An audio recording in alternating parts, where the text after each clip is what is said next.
আসসালামু আলাইকুম। আমার প্রিয় ভালোবাসার মানুষেরা, কেমন আছেন সবাই? আশা করছি আল্লাহর রহমতে অনেক বেশি ভালো আছেন।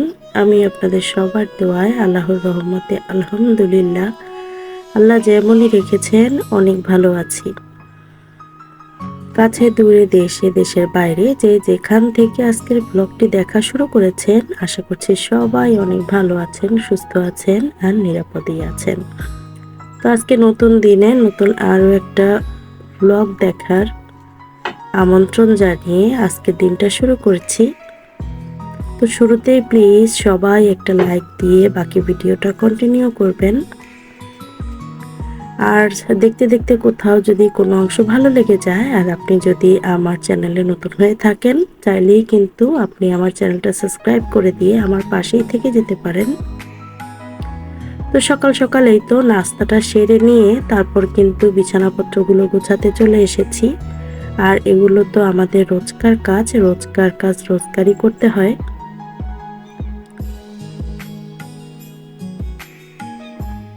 আর ঘরের বিছানাটা যখন গুছানো থাকে তখন মনে হয় একদম পুরো ঘরটাই মনে হয় গুছানো হয়ে গেছে। আর আমার ঘরে যেহেতু ছোট্ট বাবু আছে, তো সে কিন্তু সবসময় ঘরটাকে একদম মানে অগোছালো করেই রাখে বলা যায়। আমি এই যে গুছিয়ে গেলাম, মনে হয় ১ ঘন্টা ওরকম থাকবে না। তো যার কারণে আসলে সবসময় ওইভাবে কিন্তু শেয়ার করতে পারি না, যেহেতু ছোট বাবু আছে। ও কিন্তু বেশিরভাগ সময় আসলে একটু অগোছালো করে রেখে দেয়। তো যাদের আসলে ছোট বেবি আছে তারা নিশ্চয়ই বুঝতে পারবেন। আসলে পরিপাটি করে সুন্দর করে গোছাতে কে না চায়, সবসময় এভাবে গোছানো থাকুক সেটাও কিন্তু চাই। কিন্তু আসলে বাচ্চা যেহেতু আছে, ওইভাবে আসলে সবসময় পেরে উঠি না ওদের সাথে। তারপরও যথেষ্ট পরিমাণে চেষ্টা করি যাতে সবসময় এভাবে একটু গোছানো পরিপাটি রাখা যায়। তো আজকে কিন্তু আমার ঘরে নতুন একজন সদস্য এসেছে, তো তার সাথে আপনাদের পরিচয় করিয়ে দিব।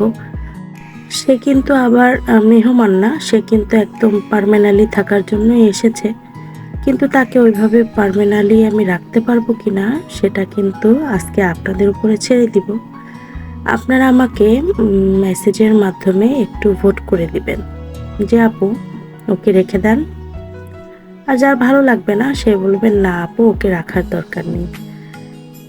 দেখি কার ভোট বেশি আসে, ওকে রাখার ভোট বেশি আসে নাকি ওকে বিদায় দেওয়ার ভোট বেশি আসে। যেটা হবে সেটাই কিন্তু করে দিব।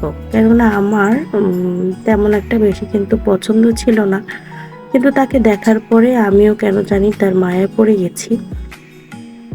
তারপরও আপনাদের কাছে আমি জানতে চাই আসলে কি করা উচিত আমার। তো যাই হোক, সাজেশনটা কিন্তু আপনাদের উপরে আজকে ছেড়ে দিব, আপনারাই জানাবেন কমেন্টের মাধ্যমে। তো এখন এই যে ওয়াল ক্যাবিনেটটাও একটু মুছে পরিষ্কার করে নিচ্ছি। এগুলো তো আসলে রোজকার কাজ। আর ধুলোবালির সাথে যেহেতু বসবাস, ধুলোবালি তো একদম থাকবেই। আর প্রতিদিনের কাজ কিন্তু প্রতিদিন করে ফেললে সেটা কিন্তু একদম বেশি পরিমাণে বা বড় আকারে ধারণ করে না, একটু হালকা হয়ে যায়। আর প্রতিদিন না করলে সেটা কিন্তু বেশ বেশি খাটুনি হয়ে যায়, বেশি কষ্ট হয়ে যায়। আর অত সহজে ক্লিনও হতে চায় না। তো প্রতিদিনেরটা প্রতিদিন করে ফেলাই আসলে ভালো। এত ধুলাবালি যে কোত্থেকে আসে সেটা আমি নিজেও বলতে পারি না। আর যেহেতু আমাদের বাসাটা একদমই রোড সাইডের একটা বাসা, তো ধুলাবালি আসবে আসলে, এটাই স্বাভাবিক। আর এই রাস্তাটা দিয়ে একদম রিক্সা-টিক্সা সবকিছুই যেহেতু চলে। তো যাক, সবকিছুই কিন্তু খুব সুন্দর করে পরিষ্কার করে নিয়েছি আর গুছিয়েও নিয়েছি। কিন্তু ওই যে বললাম, আমার ছোট বেবি যেহেতু আছে, একটু পরেই সবকিছু আবার অগোছালো করে ফেলবে।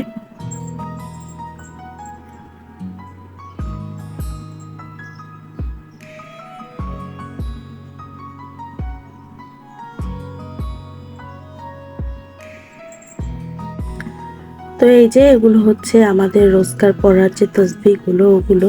তো এটা হচ্ছে আসলে একটা স্মোকিং ট্রে।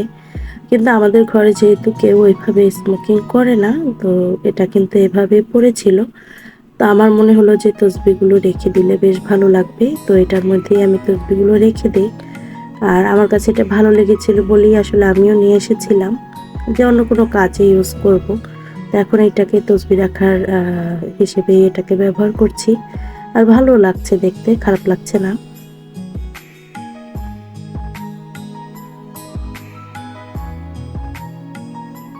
আমার ঠান্ডাটা কিন্তু এখনো ওইভাবে ভালো হয়নি। এখনো আমার ভয়েস শুনলে অবশ্যই বুঝতে পারবেন। একটু কষ্ট করে শুনে নেবেন। আর অবশ্যই আমি সরি। আসলে ঠিক হচ্ছে না কেন জানি। ওষুধ তো চালিয়েই যাচ্ছি। তারপরও এখনো পুরোপুরি ঠিক হয়ে ওঠেনি। আর এই যে এটা হচ্ছে একটা রিয়েল প্ল্যান্ট। এটার নাম কি আমি আসলে জানি না। আমার ছেলে এনে দিয়েছিল। তো আমি আবার ওইটাকে পানির মধ্যে ভিজিয়ে রেখে দিয়েছি। আর খুব সুন্দর শিকড় বের হচ্ছিল।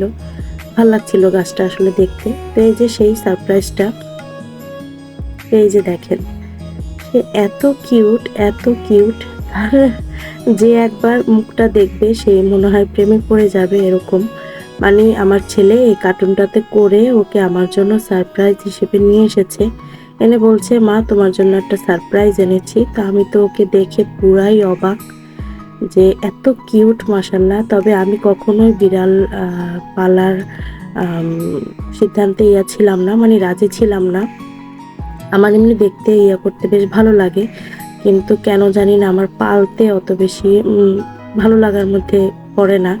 তার কারণ হচ্ছে কি, এমনিতেই তো নানান ঝামেলায় থাকি, সংসার, বাচ্চা, তার মধ্যে যে ইউটিউবের কাজ করছি এগুলো নিয়ে এত প্রেশারে থাকি। এরপর যে আর এক্সট্রা কোনো প্রেশার নিব সেটা কেন জানি মানিয়ে উঠতে পারছি না। আর ওকে পালা মানি একটা বিশাল বড় দায়িত্ব। ওর খাওয়া দাওয়া, গোসল সব কিছুই আসলে মেনটেন করতে হবে। এর মধ্যে তো আমার একটা টিয়া পাখি আছে, সেটাও জানেন। আর মাছ আছে। আমার ছেলে আবার একটা মুরগিও কিন্তু পালে। একদম মানে কি অবস্থা যে করে রেখেছে। এর মধ্যে আবার এখন এই যে বিড়াল ছানা নিয়ে এসেছে আর বলছে এটাকে আমি পালবো।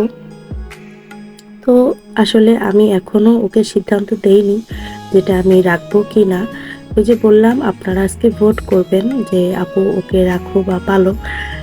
আর যাদের ভালো লাগবে না তারাও বলবেন যে না, রাখার দরকার নেই। তো আমি দেখি ভোটগুলোকে কাউন্ট করব, যেটা বেশি হবে সেই সিদ্ধান্তটাই নেওয়ার চেষ্টা করব ইনশাল্লাহ। তবে আসলে ও এত মায়াবী, এত মায়া লাগছে ওকে দেখে। এই যে আমার মায়ের কোলে উঠে কিন্তু একদম বসে আছে, আর খুব নিশ্চুপ একটা বাচ্চা। আর আমার ছেলে, ছোট ছেলে তো একদম পাগল হয়ে গেছে। সে মানে কোনোভাবেই ওকে হাতছাড়া করতে দিচ্ছে না। মানে সে বলছে আমি ঘর থেকে চলে যাব, ওকে যদি ফেলে দিয়ে আসো বা ওকে যদি কোথাও রেখে দিয়ে আসো, আমি ঘর থেকে চলে যাব, আমি ঘরে থাকবো না, এরকম একটা ব্যাপার। তো যাই হোক, এখনো ডিসিশন নেইনি ওকে রাখবো কিনা।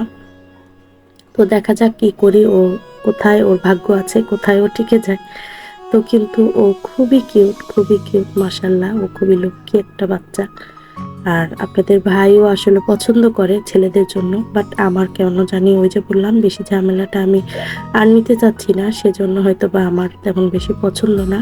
কিন্তু আমি যে লাইক করি না তা না, বেশ পছন্দ করি, কিন্তু আমার পালবো সেই হিসেবে অত বেশি কেন জানি সাপোর্ট করতে ইচ্ছা হয় না। তো যাই হোক, আপনারা কিন্তু অবশ্যই আজকে কমেন্টে ভোট করে যাবেন যে ওকে রাখবো কিনা। তো এখন এই যে চলে এসেছি দুপুরে রান্না বান্নায়। তো দুপুরে আজকে চিকেন রান্না করছি।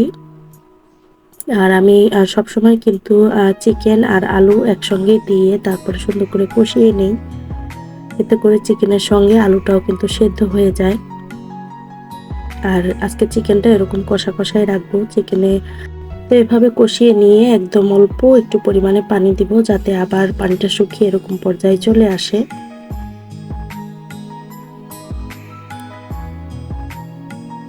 তো চিকেনের কালারটা কিন্তু বেশ সুন্দর হয়েছে। আর আজকে বেশি ঝামেলা রান্না বান্নায় যায়নি। ওই যে একটু ঘরের কাজ করলাম, আবার বিড়ালটাকে নিয়ে একটু সময় দিয়ে আসলাম।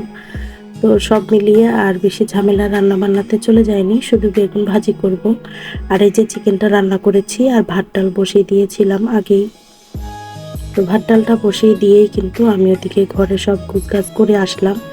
একটু পরিকল্পনা করে কাজ করলে কিন্তু কাজগুলো সহজ হয়ে যায়, আর একদম অল্প সময়ের মধ্যেই কাজগুলো শেষও হয়ে যায়।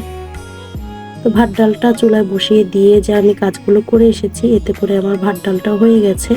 আর ওদিকে আমার কাজগুলো হয়ে গেছে। এরপর শুধু এখন জাস্ট এই যে তরকারিটা রান্না করবো আর বেগুনটা ভাজি করলে হয়ে যাবে।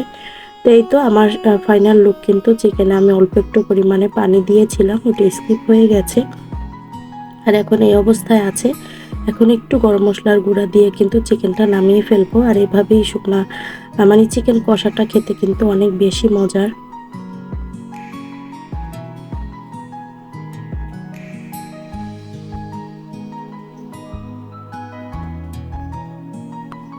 তো যাক, দুপুরবেলার খাওয়া দাওয়া সেরে একদম চলে এসেছি কিন্তু বিকাল বেলায়। তো আজকে এই যে আমার ছেলে বলছিল যে ও প্যানকেক খাবে, তো এর জন্য ওর জন্য একটুখানি প্যানকেক বানাবো। এখানে 2টা ডিম দিয়ে, ময়দা দিয়ে, চিনি, দুধ দিয়ে সুন্দর করে একটা কেকের ব্যাটার তৈরি করে নিয়েছি। আর ফ্রাই প্যানটা গরম করে হালকা তেল ব্রাশ করে তারপরে এই যে অল্প একটু ডো দিয়ে দিয়েছি। এখন ঢেকে দিব।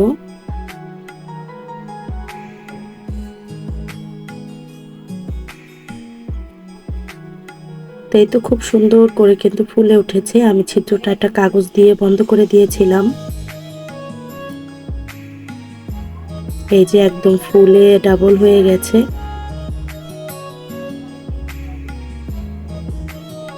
উল্টে দিলাম, কালারটা কিন্তু বেশ সুন্দর এসেছে।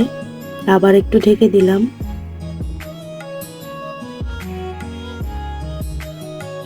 তো এই তো খুব সুন্দর হয়েছে, আর এত ফ্লাপি আর এত মানে মজার ছিল, মানে মুখে দিতে একদম মিলিয়ে গিয়েছে। এই যে একদম ফুলকো ফুলকো হয়েছে। তো বাচ্চারা কিন্তু এই নাস্তাটা বেশ পছন্দ করে। তো আমি প্রায় সময় চেষ্টা করি ওদের জন্য এটা রেডি করে দেওয়ার জন্য। এখন আরেকটা দিয়ে দিচ্ছি। আর এদিকে আমি কিছুটা চকলেট একটুখানি গরম পানির মধ্যে ভিজিয়ে রেখেছি। মানে ওরা 2 ভাই চকলেট দিয়ে একটু ডুবিয়ে খেতে চেয়েছিল, তো এর জন্য 2টা চকলেটকে গলানোর জন্য গরম পানিতে দিয়ে রেখেছি। এই যে আরো একটা প্যানকেক কিন্তু হয়ে গেছে। উল্টে দিলেই এই সেটটা হলে হয়ে যাবে। কালারটাও বেশ সুন্দর এসেছে, আর খেতেও দারুণ মজার ছিল।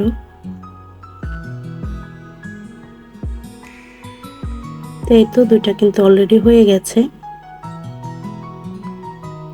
তাই তো সবগুলোই মোটামুটি বানিয়েছি, আর অল্প একটু আছে বানিয়ে নিব। তো কয়েকটা একটু কয়েক রকমের কালার হয়েছে আমার ছেলের জন্য। সে শুধু বলছে আম্মু আর একটু বাড়িয়ে দাও।